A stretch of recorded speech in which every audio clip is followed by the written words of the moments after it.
I'm Linda T. Wynn. I am the Assistant Director for State Programs at the Tennessee Historical Commission and a member of the Fisk faculty in the Department of History and Political Science. I attended Tennessee State University where I received all of my degrees, Masters in History and Masters in Public Administration. I have been working with various organizations throughout the centennial year of the women gaining the right to vote, starting in late 2018. I worked with the Parthenon. I have worked with the foundation, Nashville Public Library Foundation, for their women's room. And it has been a long journey.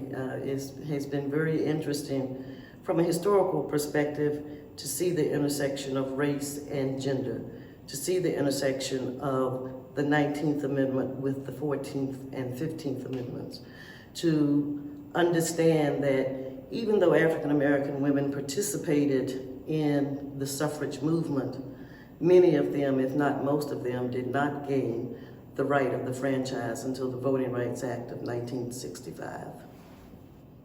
On October the 29th at 6 p.m. here at the Parthenon, I will be giving a virtual symposium on philosophically bound African American and white women in the struggle for the right of the franchise. That symposium will go back and look at social movements. After all, the suffrage movement was a social movement. So I will go back and look at the abolitionist movement, the suffrage movement. Will come through and look at the modern civil rights movement and the women's movement. Although my main focus will be primarily on the struggle and the philosophically bound women, both black and white, for the right of the franchise. Some of those women that I will talk about starting out will be people like Mariah Stewart, who was the first African American woman to speak before a mixed gendered audience. People like Sojourner Truth, who spoke in 1851. Certainly we will look at Tennesseans like Mary Church Terrell, or adopted Tennesseans like Ida B. Wells. We will also look at how African American women through their various organizations worked within their own groups to garner support for women having the right to vote. I will also mention Frederick Douglass, who played a very pivotal role early on in the right of women to gain the franchise. As we end up, we will look at, although they were philosophically bound primarily for the right to vote, you will find that there were instances of racism involved in their being philosophically bound to gain the right for the franchise, especially as you move closer to the 20th century and even the last part of the 19th century. White women became concerned that Southern white men would not support them having the right to vote if African Americans were involved. So it's a very complicated story.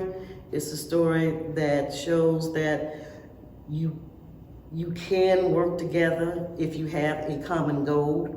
Women like Frankie Pierce certainly worked with white women.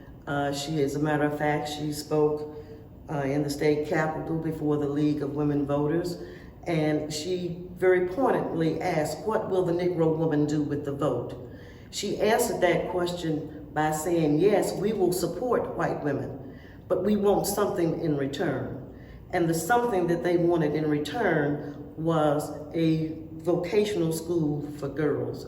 So you can see that when there are common concerns and common goals, these women did come together.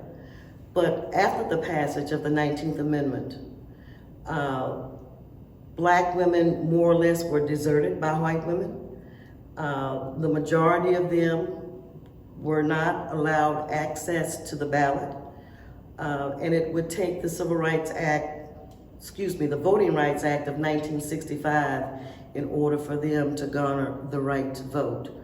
At the end, I think we will be asking the question, what does that mean today in 2020 as we move closer to the election?